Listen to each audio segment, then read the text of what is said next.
This is an enormous topic. I'm going to touch on the parts of it that I find most interesting or I know most about, the big chunks of it that I would do well to know more about, but I don't, so I won't be talking about them. I will do my best. I feel like I would benefit from being more of an academic expert in this. There's a lot of scholarship on it. I'm very practical. So my knowledge has come from working in this area. As Gwen said, when I went back and looked at it, I have actually worked in aspects of widening participation for a very long time, doing different things, and I really relished the chance to come and talk to you about this because it allowed me to see the connection between some of those different activities. But I would say it is largely applied, although I have worked on projects with researchers, and one area was looking particularly at retention. So I'm aware, so I am going to refer to some of the scholarship in parallel. The other thing I wanted to say was, as I said, I think my knowledge on this is very partial. But my approach, I would call this a wicked problem. It's one that's very complex and we don't know what the answer is.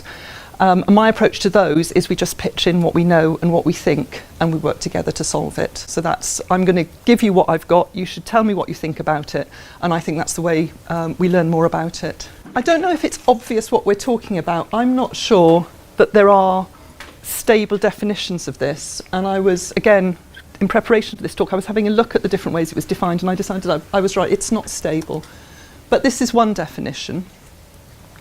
So this is a strategy that was prepared, published in April 2014, signed off by Madeline Atkins and by Les Ebden from the Office for Fair Access and from the Higher Education Funding Council for England. And the major working definition they're using is that everybody with the potential to benefit from higher education should have equal opportunity to do so. I'll talk a little bit about why I think this isn't really stable. And they also define three broad stages. So the first one is what we normally call access. So it's outreach and recruitment. The second is around academic success while at university. And then the third one is what happens afterwards, progression. When I was looking at this, I was thinking this is an example of university code. So words that look stable and normal, in fact, aren't. So progression there, when I use progression, I mean people transferring from level 4 to level 5 or level 5 to level 6. But here, as you can see, it means what happens after.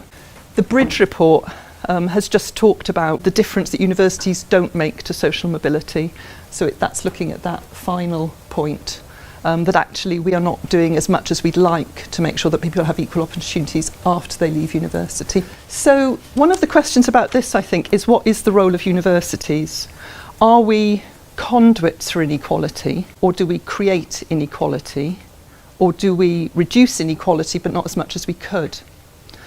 And I think those are really important questions, and the more we drill into them, the more we understand this, the better we can make interventions. But for me, they're not the be-all and end-all because of this. So the gap in attainment between white students' likelihood of getting a first or a 2-1 and students from Black, Asian, minority ethnic backgrounds, the last figures that we've got was 17.2%, and that exceeds what you'd predict from socioeconomic background or prior educational attainment. So there is a lot of work on that, and we can look at some of that. But it seems that it happens after people come into higher education, a proportion of that 17.2%. And I think until we are bringing that 17.2% down to what you'd predict from prior educational attainment, from socioeconomic background, I don't think we're doing all we can to ensure student success. There was a blog, I don't know if you see Wonky Daily, that referred to a blog today that's written by the head of widening participation at King's that was saying why it was good that universities work with schools, and King's is working with a specialist maths school that's had very good outcomes. So that was particularly looking at that, where does inequality come from, and can universities work with schools to reduce it? So what I wanted to do next was tell you a bit about me, and that's not just vanity. It's because I'm absolutely convinced that the way we understand what we need to do to widen participation involves us situating ourselves in the debate. So I think we need to understand where we come from and how we relate to that debate to make the changes we need to make. So, as you can see, I am female and I'm white, and I'm 51. I'm not going to comment on whether you can see that or not. And my background is that I went to I was born in Wales, I went to a Welsh school, a fairly new comprehensive. My family were mostly teachers and Methodist ministers. There were Methodist ministers on both sides. I don't really know how that happened. And I went to a comprehensive and then I went to Oxford and I studied English literature and linguistics and I took up rowing, as you can see. And that, I'll come back to that because I think that was a chance for, it was a lot of fun, but it was a chance for social capital as well, obviously. After that, I did 4 years postgraduate study at Strathclyde in Scotland and in gender and sociolinguistics. And then I lectured at Roehampton. And then I worked in Kingston and Newport, which is now South Wales, Royal Holloway, as you've heard from Gwen. I picked up a postgraduate diploma from the Institute of Education, which is now UCL. And then I went to a large specialist institution, University of the Arts London. And I've now worked at 2 universities, very access-focused, Bucks New University in High Wycombe and my current university, London South Bank. So I've worked explicitly on retention and success in 5 universities. And the question I wanted to ask you now, 2 questions. What do you think widening participation means? And how is it relevant to you personally? And I'm making a distinction from professionally. They're not trick questions. I'm not going to ask you to share it. I just want you to think about it. And I want you to think about it from as many angles as you can. And it's okay to say it's not relevant. Okay, let me interrupt you, so I'll keep going with the talk. One of the points I wanted to make about the instability in this discourse is the balance between the student being at the centre and the student being an individual who has their own needs and their own aspirations and is articulated here, and the responsibility of the academy to be fair and to actually look at its own practices and say these do not provide this, and not because people come to the table in some way lesser, but because we've set it up to make it easier for some people to benefit from higher education than others. And I think those two discourses exist in tension, and you can see them running through. And I did a little search to see how different universities articulated widening participation. I found 2 Russell groups that talked about the importance of raising students' aspirations and then supporting them through their studies. And I thought, isn't that a massive deficit model? Doesn't that assume that we go out and say, it's all right, you can come to us, and once you're here we'll help you do as well as the other normal students. And anyway, so I think that tension does hover in the discourse, and it's not easy to resolve. One of the reasons that I believe it's really important to talk about that personal relationship to some of these topics is I think they're really hard. I think the language is hard. It's slippery, as we've just seen. It moves around. We are very nervous of using language that we're not confident with. We're worried about using the wrong word. We're worried that the language has moved on since the last time we got involved in one of these debates. And we're going to inadvertently use something which shows us to be dated or prejudiced. And I think that's a real risk, and we have to just get in there and say it's okay to make mistakes. Everybody's learning. It's not stable, and we don't understand what all the answers are yet. And I think it's also really important to think about our own relationship to the debate, because I'm working on our race equality charter mark at London South Bank. And in order to do that, the first thing we have to do is be prepared to trust each other in the room with all the emotions that triggers. And the typical ones are defensiveness from people who don't think they're racist, but are now having to go and look at their own practices.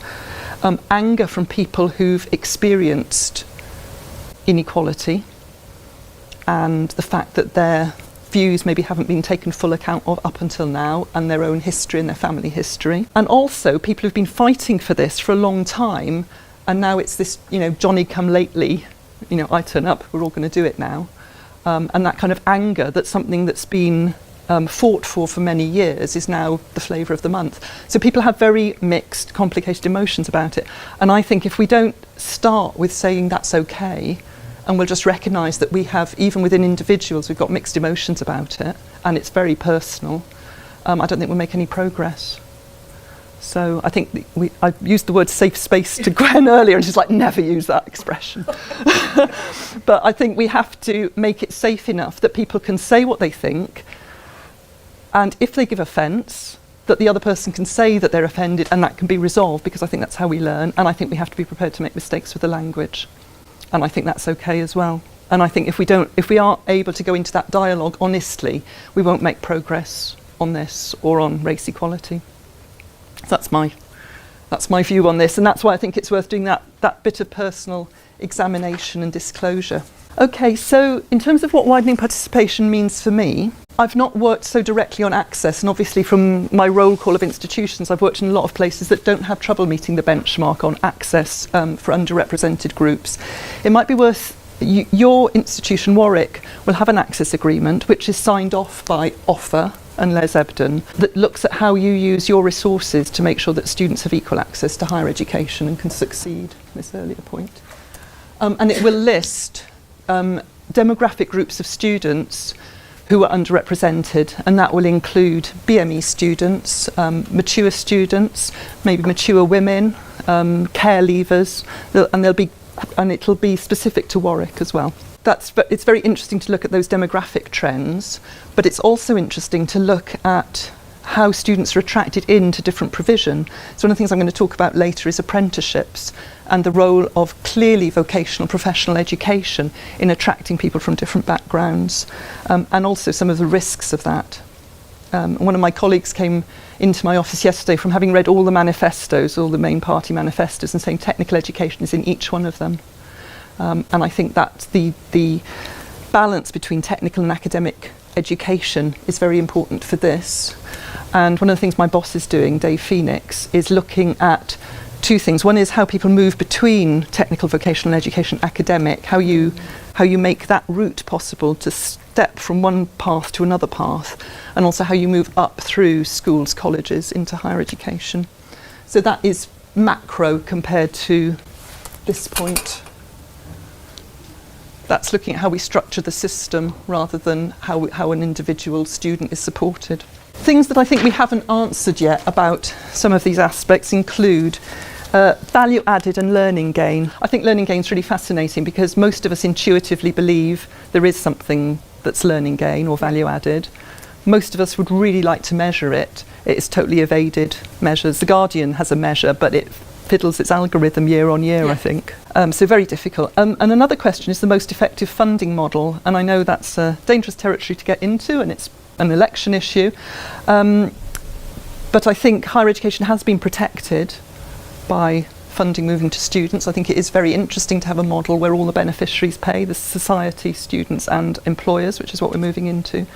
And I think it's really interesting how we protect the pathway for students from different groups. And obviously we've just had the study out, again from King's, I think, wasn't it? Or IOE? I don't know which one you mean. Oh, no, sorry.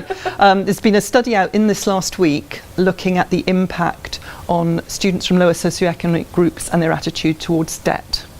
And that's been covered in Wonky. Yeah, and it was suggesting that actually everybody except fabulously rich students was put off by debt, which I guess is the kind of thing you don't necessarily need research to prove. Okay, so my main focus and what I'm going to talk most about in this talk is student completion and achievement, graduate employability, and I want to talk about adaptability and leadership and the challenge in vocational education to that bridge report issue. How do students go on and be mobile after they've completed their degrees? And that's an issue. So a couple of Christmases ago, my partner was reading books on automation and robotics. And he said, he leant back in his chair and he said, of course you'll be replaced because there'll be big data of all the decisions that all the Pro-Vice Chancellors in the world have made, and we'll be able to analyse all those decisions and see which ones worked best and which ones didn't. And as a result, an algorithm will be able to do their job, your job much better than you. And it was quite a tense conversation after that. But I thought there is a point there that actually things that seem certain and stable at this very moment in time are very likely to be obsolete. Skills will be obsolete, professional roles will be obsolete, and people will have invested obviously upwards of 27 grand in a degree which might be obsolete relatively soon after graduation, and that is not a recipe for social mobility or a good use of anybody's time or money. And I think that's a real risk with employer-driven vocational education, where what the employer wants is somebody to come and do this job now better. And I think a real challenge for higher education is making sure that we build in and we keep in the graduateness of that education. And that, for me, is adaptability to change and capacity for future leadership. And I think this is really important in terms of social mobility, because London South Bank, I'll show you our employability statistics in a minute. Our employability statistics are really good. I want to know that those students go out and they continue to be employable for their whole life. And I want to know that those who can succeed in their profession to the point that they're driving change in that profession are going to be able to do so, that they're not the recipients of change designed by students who went into universities that were more selective, any more than anybody else. Else it's not social mobility. But that is a huge challenge for us. How do we keep in our courses that level of graduate critical thinking, team working, the things that allow people to become leaders in the future, so that they are taking part fully in society. They have the full range of choices that we would hope a graduate has. Okay, so done that one. So here's some of our data. 70% are mature, and many are in 20s, 30s and 40s, so many are carers. The statistic on female isn't so different from other universities. 53% are BME, and that is high. I saw that Kingston thought they were the university with the most BME students at 51%, so I don't know if the data was out of date. But black and minority ethnic. And 46% of our students say they have parents who don't have higher education qualifications, but there are some who don't tell us, so I'm assuming it's more than 46%. It's 46% tell us, and 15% have stated they have a disability. So we're at Elephant and Castle. We're near where the attacks happened on Saturday night, and many of our students come from Southwark and from Lambeth, so probably about half. And in our Delhi statistics that we've just had approved, 94% were in further study or employment, and just over 80% were in graduate level outcomes. That means work that is assessed and agreed to be graduate level or further study, and that is fairly high in terms of the sector. There are particular reasons for it in terms of our portfolio. We have a lot of nurses, and when nursing became a graduate level profession, that number went up, obviously, and we've got a lot of quantity surveyors and things like that who find it easy to get work. So it's related to the nature of the portfolio. It's a good set of outcomes. Pleased with that. This is our learning gain analysis. I was talking about the TEF earlier with Gwen. I'm not defending by any means the teaching excellence framework as a way of making comparisons between providers, but it was enormously useful to look at our own data, to drill into the demographic groups and to look at trends over time. And I learnt a lot of things that I hadn't known. We may say that this data isn't adequate, but I think if you look at it internally in the bubble of your own institution, you learn things. So what we learnt was that we had seen rapid growth in graduate outcomes. As I said, that's work which is assessed as being done by graduates or further study. The blue columns are students whose parents they declared had a higher education qualification, so that's gone up. The red column is students who declared their parents didn't have a higher education qualification. It's gone up steeper. The gap is closing. So we were really happy with that. We didn't know that till we did our TEF data analysis. We would claim that was value added. So I wouldn't suggest that we use that as a metric across the whole sector, because I think it'll be different in different institutions for different reasons, but we were really happy to see it. Okay, and we were pleased to get Entrepreneurial University of the Year award from the Times Higher, which is that middle one. So we do a lot of entrepreneurial work, a fairly high number of graduate startups, a lot of business ideas, and I guess the one that I find most interesting is the yellow one. 1/3 of our students engaged with enterprise support. This really matters to me because this is the point, I think, that we can work in a course that's professionally or vocationally focused to make sure our students are getting skills that allow them to adapt to future change. That's what I think enterprise is. Enterprise is going out and solving a problem that hasn't been solved before. So for me, that's a really important element of our education and what happens to our students afterwards. Okay, so a major challenge for us, however, is retention. Our students leave at a much higher rate than the sector average, and in fact, still a higher rate than our own benchmark. And we are looking at ways to help them stay and help them complete. And that is really challenging. So this is what we are looking at. We're looking at all our courses to make sure that they are more, I'm just looking at the line now with the bullet point student experience.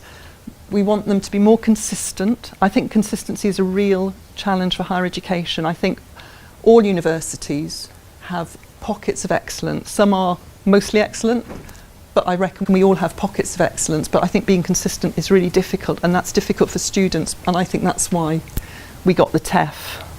We got the TEF because politicians with children were getting uneven experiences, and there was a lot of anecdotal evidence of that. So more consistency, better engagement from students, increased relevance, perceived relevance of the qualifications, better graduate outcomes, and that is from that bridge point of view, making sure that all our students are achieving. And I'm also looking for greater efficiency in our offer. And the reason for that is we don't have research income like Warwick has by any means. So that whole area is not available to us of investment in our buildings or our library or our labs. We have some, but it's minuscule compared to what you have. If our students leave, they walk out with the money. So and with the cap coming off, students who can go to other universities may do that. So law is a particular example which is struggling in the post-92 universities because the entry qualifications for law don't vary that much between Russell Group and the rest of the sector, because being law, there's a requirement to meet a minimum entry tariff before you enter. I don't know if Warwick has expanded hugely. I know some Russell Groups have doubled their law departments. At Bucks, we had a successful law department in NSS terms with 20 students. Liverpool University, when the cap came off, increased its law students from 300 a year to 700. So that will wipe out a lot of law departments. So we really have to work to generate that efficiency if we want any kind of step change in our processes, because we have no other money to invest in it. And as I mentioned, automation. I think you're working on your student records at the moment, aren't you? Student information. We have a lot of workarounds in our student record system. We have a lot of manual workarounds where people are having to take things out of the system, do stuff to it and put it back in. It involves a lot of error and a lot of work. I think we won't be able to scale up until we streamline those systems so we can generate automation so things can be done overnight instead of people inputting with errors over a 2-week period. And obviously we're looking for institutional reputation and income generation improvements. So what we're putting in place is a requirement when we validate courses, and some of this is hygiene. Some of it will probably seem bizarre to you that we haven't done it already, and some of it may just seem bizarre. I believe we have courses where we don't know who the course director is. I don't know if that ever happens. You don't have to tell me. I think what happens is somebody thinks, oh, we could have another named award here. If we validated this module, then we could have this other named award and we could recruit students to it, and this course director could do this course award as well. And then somebody does another module, and this sort of organic process, and suddenly we don't know who the course director is because we've got these multiple awards based on 2 extra modules here and 1 extra module there. I don't know if that's just bad hygiene on our part. When you say course, you mean a whole programme? An award, a degree. Okay. I think our students leave because they don't know who to go to. So we need a named course director here. About half our degrees are approved by professional regulatory and statutory bodies, PRSBs. So about half of them are, and we learnt that through doing TEF. But we're going to ensure that every single one can articulate how employers have contributed to the awards. We're going to be very, very specific about how the students are developing industry relevant skills and independence. every undergraduate student starting from last September is offered a placement, an internship or a professional opportunity. And one of the challenges there we got from our Board of Governors was how we made sure that students had equal opportunity in accessing those, and that is a really interesting question.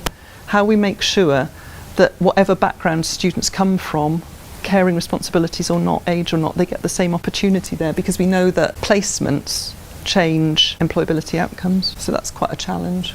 Looking at making our learning more flexible and how we personalise support. And when the students leave, they will go out with their higher education achievement records, which will include their module results, extracurricular achievement and experiences, which is signed off by the student union or whoever was responsible for the experience, and a university reference, and we'll link that to our graduate attributes, which are the university values of excellence, professionalism, integrity, inclusivity and creativity, which I see I've capitalised randomly. Okay, so that's, yeah, I'll come back to that one. So this is a structure we're putting in place to try and address some of those pernicious long-standing issues, I think, with how students succeed while they're with us and how they achieve after they've left. And another area that we're looking at, and again I'd say this is a systemic approach rather than looking at individual students, is apprenticeships. I don't know if you have this advert locally for new apprenticeships, and this is accounting apprenticeships. This is on, I took this photo on the train in London, and I saw it much bigger at Euston, just on the way up.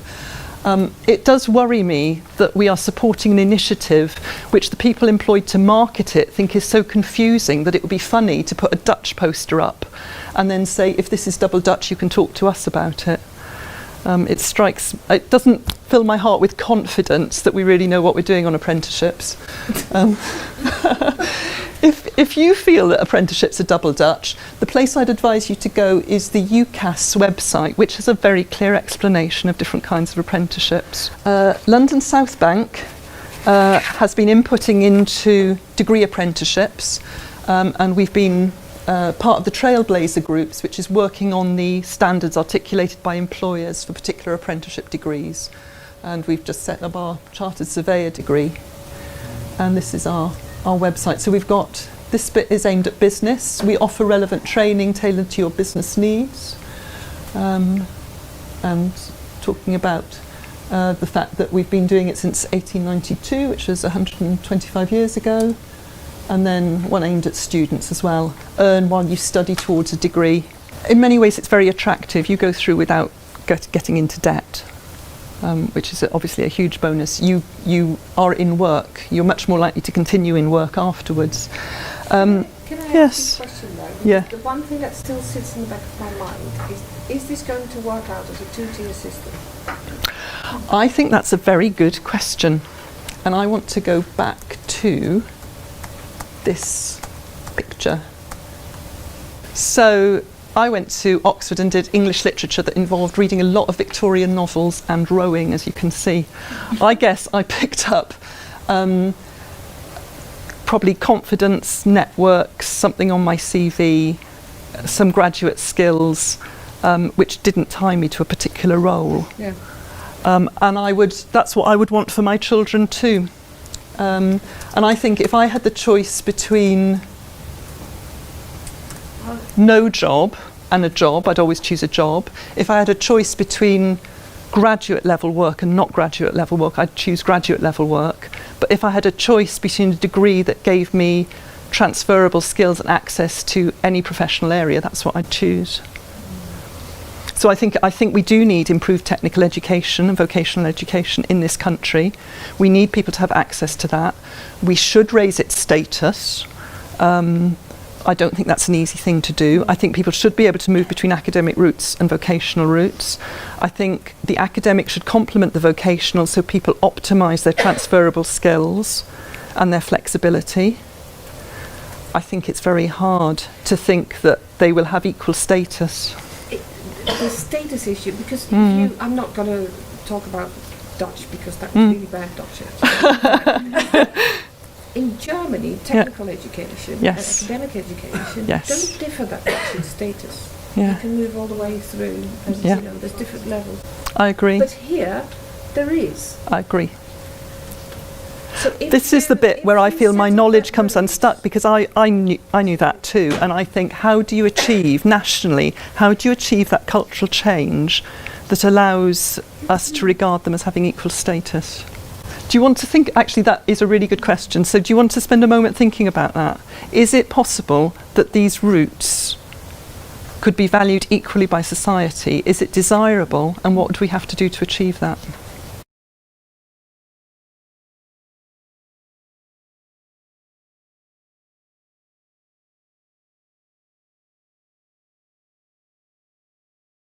Okay. Any flashes of insight there? Anybody sitting on the answer? Or thought of a worse problem that I haven't thought of? I think we only got ahead around the question now. Oh, okay. Yeah. I don't know the answer, but my background, I would have probably, because I came from a working class family, never been to university, I would have probably done an apprenticeship if I'd known in those days, and I probably I wouldn't be here. I wouldn't have gone into academia. I can imagine, because I'm a scientific background, so I know what you say, I don't know the solution to it. No. I think it's a start to know, to be able to define the problem and accept we don't know what the answer is. That's got to be better than not appreciating there's a problem or thinking we know the answer when we don't. So I work in school of engineering, and we have to be very careful at open days because a lot of the parents coming to us their children have got into both our degree and an apprenticeship degree. Okay. And the apprenticeship degree, which is in the building opposite our own degree. And you have to be really careful with how you describe the advantages of an undergraduate normal degree. But similarly, I used to work at a company that did apprenticeships, and when you came out of the apprenticeship, you went into the graduate scheme the same as the graduates did. So there was no difference as far as they were concerned. You finished the apprenticeship, you went into the graduate scheme.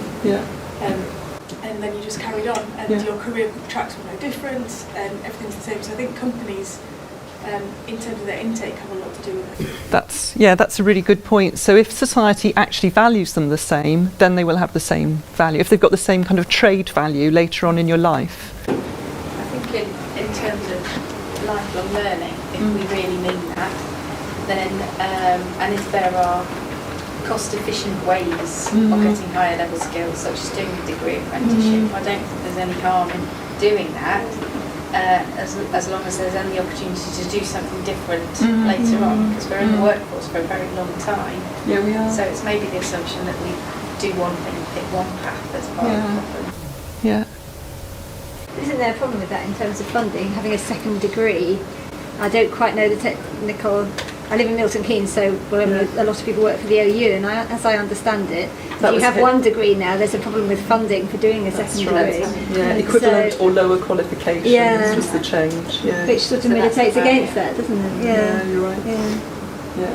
When I wake up in a pessimistic mood, perhaps after I've just turned on the radio and heard some surprising results from some kind of electoral activity that I wasn't expecting. On one of those mornings, when I think about this and I think about how we think that higher education makes us very flexible, I remember some of my colleagues and their inability to turn on computers, and then I think, well, maybe I haven't really understood the nature of transferable skills anyway. So, anyway, and lifelong learning. Okay, so these are some of the things that we're doing in terms of trying to keep our students with us and making sure that when they're with us, they achieve as well as they can. The first bullet point, when I joined LSBU, we had a study skills team that was working in a, what's the word when you are trying to amend something that's gone wrong? That's just gone out of my head. Remedial. They were doing remedial work with students who weren't achieving. And they didn't want to do that.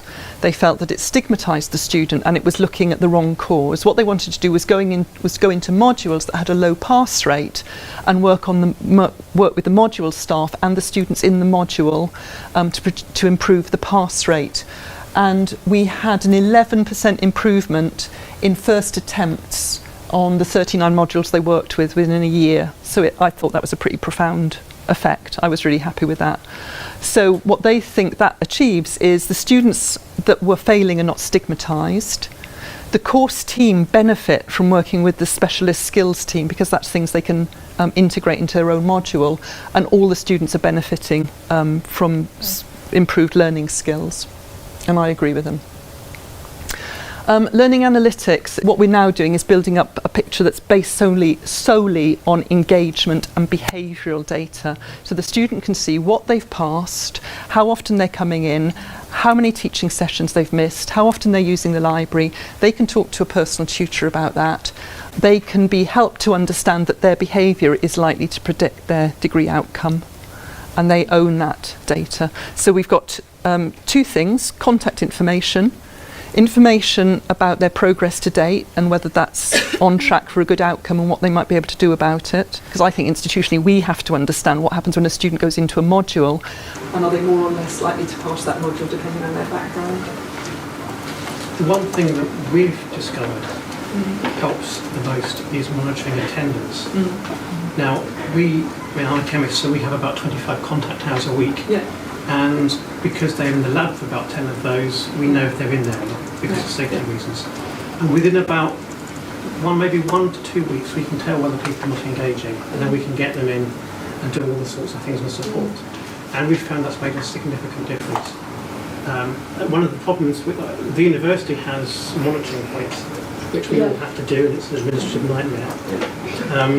But there's too few of them to really make any difference. But if you have if you have 2 or 3 a week, then that actually makes a big difference in terms of spotting people who are not engaging. And it's not engagement that I think is most important. Okay. We weren't doing exit interviews with students. We were getting them to fill out a form if they wanted to withdraw. Again, that was incredibly bad practice. What we do now is we won't let somebody sign. People can just walk out and not fill out any paperwork, and we can't do anything about that. But we try to make sure they have an interview, and if they want to withdraw, we talk to them and see if we can make them interrupt or stay instead, and then we can work with them while they're interrupted. So somebody becomes pregnant and they've already got children, so they have to withdraw for a year, or somebody's got caring responsibilities, or they become ill, or they have some crisis at work and they can't keep up with their studies. So we try to manage that actively, and that's beginning to show an improvement in that students who would have withdrawn interrupt, and students who would have interrupted stay with us, and then we go back to the interrupted students and bring them back in. We employ student engagement interns to do what you've just described. They follow the data for staff, and they ring people up and say, I noticed you've missed a couple of sessions, is anything wrong? Do you need me to get you to talk to a counsellor? We've done a lot of work on clarity.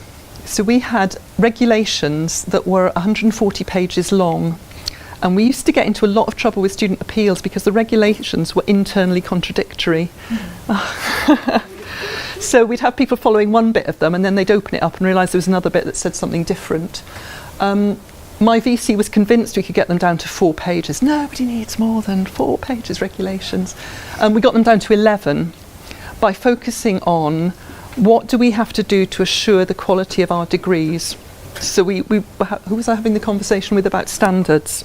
We got them to say, this is what we do to be sure that our degrees reach this standard. And we got a crystal mark, so we were really proud of that. And we put a lot of other things in place. One is, again, this is not something to be proud of, and the marketing people stopped me writing this because it's very negative, and I say you don't want to be negative. We had the highest number of complaints going to the OIA of any institution, and we had our own Office of Independent Adjudicator, our own Office of the Independent Adjudicator caseworker. Oh, my gosh. Sorry. Yes.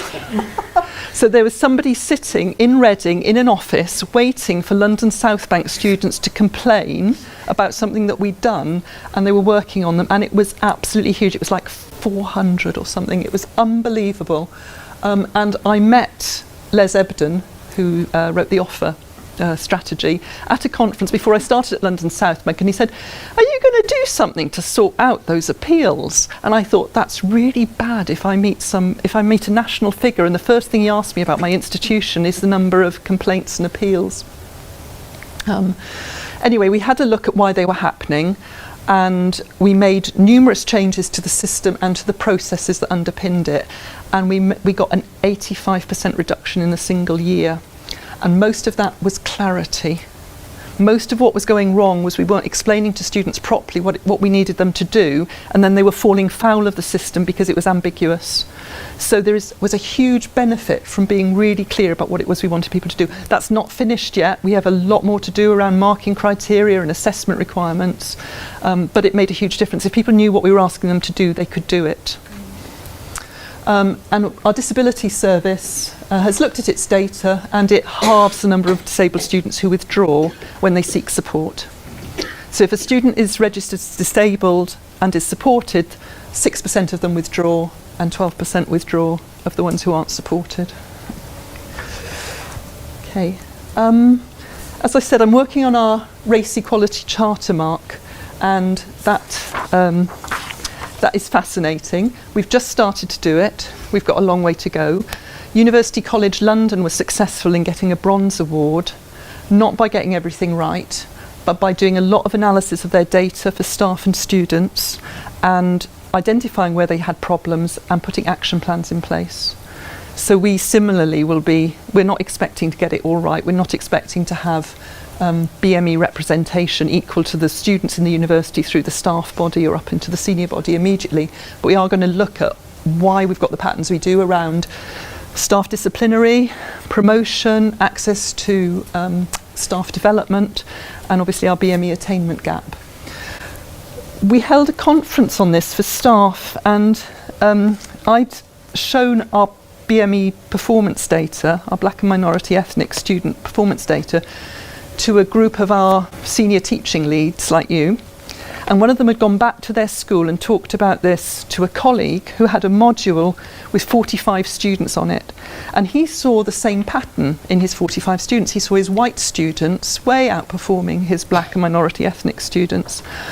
So he started to look at the things that might be affecting that. He started to look at his dialogue with the students to make sure he was giving everybody equal time. He looked at how clear his criteria were, the amount of formative feedback he gave. And within a single cycle, the gap had vanished. And we talked about what had happened, and he thought what had happened was he became aware. So the single thing that made the biggest difference was his own awareness of his practice, and that his practice might be impacting on his students. So he obviously did a lot of small things that were all within the power of a single individual, but I think the biggest thing was just to see his data and think about what he might be doing that might be affecting that data. And I wanted to tell you that story because I think when we look at widening participation, we can look at it at the macro level. Do we offer apprenticeships? What portfolio do we have? How do we support students who come from backgrounds that aren't familiar to us? But it seemed to me that he had just done something that was very human. He'd been curious about his data. He'd been clear with his students about what was expected. He'd been kind. There was community and support there. He had expectations of them. And the last thing I wanted to talk about was role models. But this all seems very overwhelming and very difficult, and we can't work out how to balance vocational and academic education, I think there are things that are human that we can do that will make a big difference, and I think that's a really important thing to hold on to. Now, role models. I was having a search for some images, and this is on Oxford University's website about their people. And I thought that was I thought they'd obviously worked quite hard to make sure they had diverse images there. I went to look because I went to Somerville College. Somerville was a women's college when I went there. And when I walked up the stairs, it had pictures of women mathematicians on it. It had Mary Somerville, who's a mathematician. It had Indira Gandhi, who's in there. They haven't got Margaret Thatcher, but there was a bust of Margaret Thatcher in the basement somewhere, I gather. And then I had a friend who was at King's Cambridge, and it had never occurred to me that most colleges had men on the walls. It just hadn't occurred to me until I walked around King's and it only had men.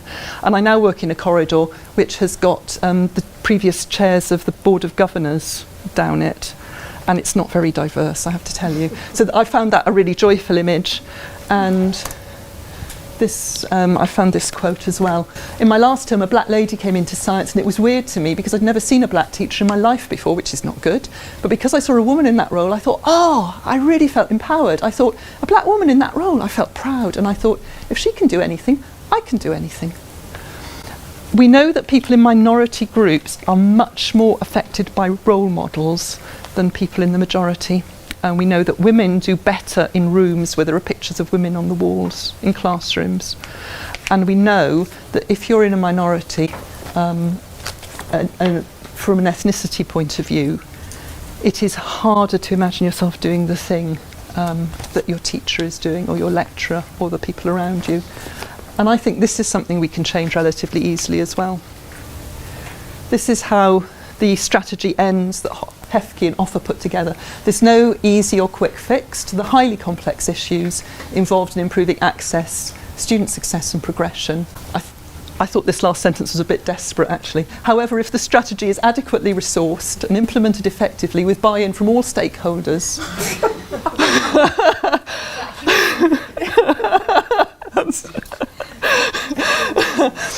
It could also be the answer to timetabling problems. it could be, yes. It will create, I think the very last bit is important, it will create lasting and tangible benefits, not only for individual students, but for higher education and society as a whole. And I think it's important to remember that the reason that we're doing this isn't just for fairness for individual students. I think it's about our own integrity, that we do what we say we do, that we are as fair and just as we aspire to be. I think it's that there is talent that we miss at all levels of society. And I think that more diverse voices give us better decisions. So I think when we make decisions that are one group on behalf of other groups, we don't get good outcomes for society. So I think the reasons for widening participation are complex and they are multiple. And I think that's why it is worth addressing this challenge and doing our best. So thank you.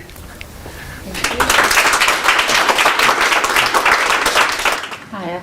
Can I pose a question, going back to something you said right at the beginning, which was about, I really like the idea of situating ourselves in WP, and Jenny and I had a very good discussion about that. I hope everybody else did as well. Is it our staff that are the problem, that they can't situate themselves in WP, or they don't have that background or that understanding or reference point to draw on? Therefore, they keep reiterating the same sort of discourse that doesn't help people progress. So one of the things we've looked at with race equality is society isn't fair. We're in a society that hasn't got this sorted. So what we're trying to do here in this microcosm is buck the trends of wider society by doing this analysis, by doing this self-examination.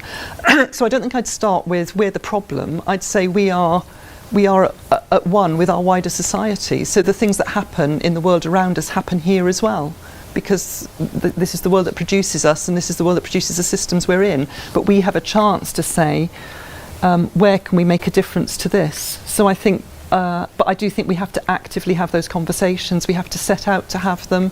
We have to resource them. We have to look at our data. We have to work together, and we have to, I won't use safe space, but we have to make it safe to do that so that we don't feel reprisal and we don't fear blame and we don't think we're going to look guilty or racist or unfair. And I think that's back to that point about curiosity. I think we have to make it safe to be curious. It's back one. There. And I think that's active. It won't happen by default. We'll continue to reproduce social norms if we aren't actively working out what we have to do to challenge them, is what I think. Does that answer the question? Yeah, it does. Yeah, I just wonder if people's starting points are harder if they don't have that WP background themselves to draw on in any way, shape or form. I definitely agree with active curiosity, and I'm not saying it can't be done by people who perhaps have experienced privilege versus not. But so it's not relevant for me personally. I suspect people don't come to that answer. I suspect that wherever you are in society, whatever your background, you have connections in your own family or with people you know for whom it is relevant, and you could make that connection very, very fast. So I think activating that empathy is part of the process we do. So we may, because I started out, I thought, well, I'm not WP, I don't have any connection to that. But it doesn't mean that I can't find ways that I relate to that journey.